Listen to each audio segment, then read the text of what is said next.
Hey everyone, so today we're going to be talking about what is up with leg lifts in Asian swordsmanship.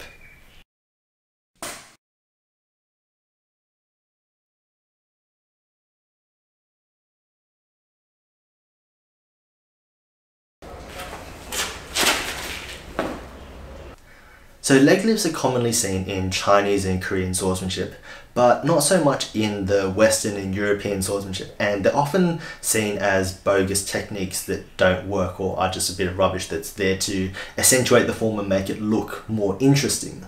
But I think there's a good purpose behind leg lifts, at least a few good purposes, and we'll go through those in a bit. And I don't think they're just there to accentuate the form, because you see them in manuals in the form that I practice, which is called Jedok Geom, which is a swordsmanship style which dates back to the 1500s. Then there's one of the forms where it explicitly says to lift the leg. And if it's written down in a manual by masters of swordsmanship who used it for life and death combat, there was probably a reason for it, and it's not just for the sake of it. So I've got 4 reasons about why I think leg lifts are done in Asian swordsmanship. Now the first reason is not really a good reason, it's a misinterpretation of the form. So in Jedok Geom, which is the style that I practice, then we have one form called Hyugum, which is the swinging the sword at the enemy posture.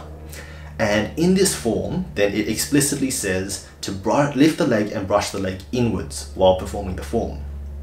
However, in another form called Jinjun, which is the lunge and kill the enemy posture, then some people practice this with a leg lift, and nowhere in the manual does it say to have a leg lift there. But if you look at the picture associated with this form, then it looks like there's a bit of a leg lift. So some people perform the form like this. Now, I don't think that's right, because I think if we take the context of the form, it's a lunge and kill form. So I think it makes more sense for the form to be practiced like this. And here the leg lift you can see is a transitional pose in the middle of the lunge.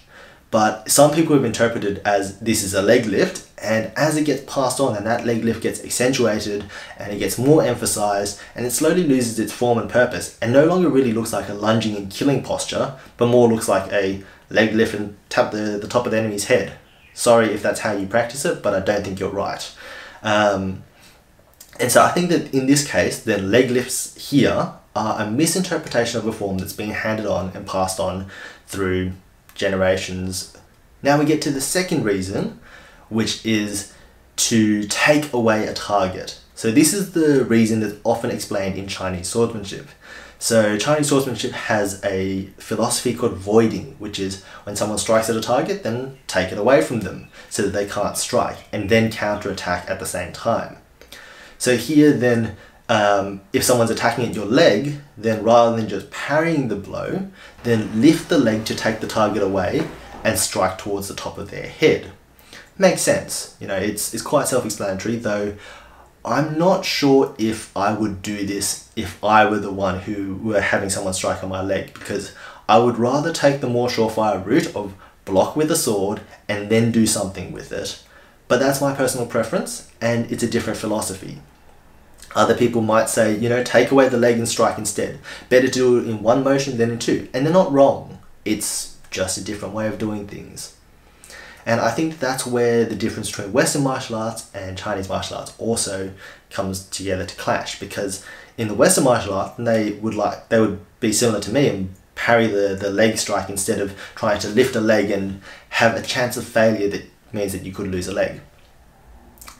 Anyway, now we come on to the third reason, which is for extra power. So this is the one that I've found to work most effectively and most naturally in pressure testing, like in sparring. So the way that the Hyugum is performed is that there's a rising cut, and then there's a leg lift and a downwards cut. And the reason why I feel naturally I'm inclined to do the leg lift is because after the rising cut, it's a very short motion to the downwards cut. So to add more power, then I lift the leg and I throw the body weight forwards with that cut. And it's not a leg lift like you see in traditional Chinese martial arts where the knee comes all the way up. It's just a leg lift of about the foot coming off 10 centimeters off the ground, but it's enough for me to transition my momentum and weight to throw a lot more force into that downwards cut from a very short position where it's not coming back from back here, but it's from a finished of a rising cut and you've just got about 20 centimeters to your target. So I've done this in sparring, I've done this in high pressure situations, and I found it to work. I found it to be very natural, and this is my main reason why I think leg lifts should be done in this particular form. I don't know about other forms, I haven't practiced other forms with leg lifts, but in this particular form of swordsmanship, then I found this to work really well. So that's where my money's at for why leg lifts are done. Now we get to the fourth reason, which is to stop a spin. So this one I haven't found to work in pressure testing or things like that, like the last reason, but this is what's been explained to me. So Huigum Pyeongjukse it's actually done after a spin, and the spin is almost identical to another form called Hyangjoa Kyugjukse, which is the left attack position. So here then there is a spin and you do a cut. Now, Huigum Pyeongjukse stops in the middle of the spin and changes it into a rise cut and a downwards cut. And the explanation that's been had to me is that it's because if you're doing the spin and someone closes in, then you can't take that last step to do that final cut. So instead, you stop the momentum of the spin with a leg lift and you do a rising cut and a downwards cut because it's a closer attack. It makes sense. I've never had the reflexes to pull it off in sparring, but it's not to say that it's wrong. Someone might have the reflexes to do it, and it's a good way to do it. I don't know if the leg lift really stops the spin because I haven't done it in pressure testing. In slow or solo forms, yes, it does stop the spin, but I also don't see why you can't just plant the foot and then do the cut. But, you know, maybe it's a different philosophy, but that's what was told to me. So, you know, that's another reason why there might be leg lifts, to stop momentum going in a certain direction and to quickly change the direction of the momentum so that you can do something else. In this case, shorten a spin and do another move.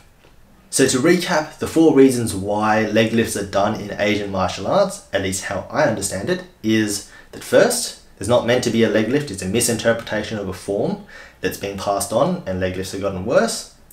2, that it's done for to take away a target and to make it so that they can't strike at the leg. 3 is for added power because you can use that leg lift to add more body mass and momentum to a shorter cut. And 4 is to stop the momentum going from a certain direction, like in the middle of a spin, and to change your motion mid-motion, mid-form. Now, if you've got other reasons why you do leg lifts in your swordsmanship style, then please comment them down below. I'd love to hear them and I'd love to know. Or if you think that what I'm saying is absolute rubbish, then that's also cool. I'd love to hear your reasons for why.